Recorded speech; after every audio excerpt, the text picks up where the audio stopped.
Busy naman akong life, guys. Una ako ang sudanon, guys. Nakoy hotdog. Nag-prepare ko og kuan kanang condiments para sa akong bitter gourd.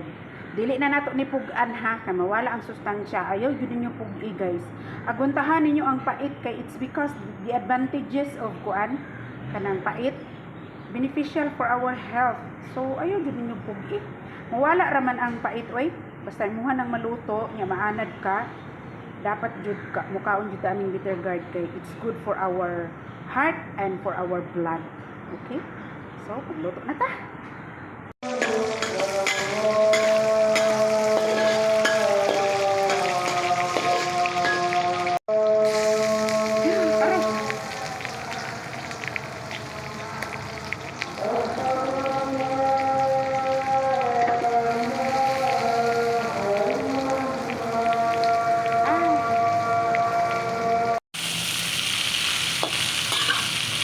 Ampo pero guys mo na nga kita magdungo pero okay ra kay prayers man respeto na to sa prayer para sa gabi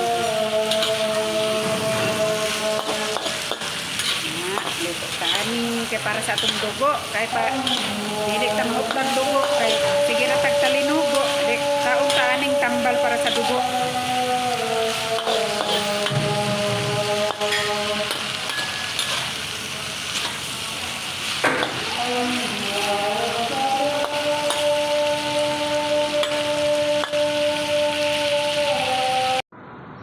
Diba? Iparis na to na sa bitter gourd para gana kayo itong kaon. At last, naluto na gid siya guys. Suhu! Walay sabaw. Nahurot niya suyop ang sabaw pero lami ni guys. Ay pait siya nga basta lami. Lami gid siya kistingi gid ninyo ayo gid ninyo puga-pugaig. Asin. I-training inyong mga anak nga mukaon og bitter gourd kay nindot ni sa tuong kalawasan. Anti-diabetic. Unya maka-boost sa atuang hemoglobin. Maura na tasyon guys.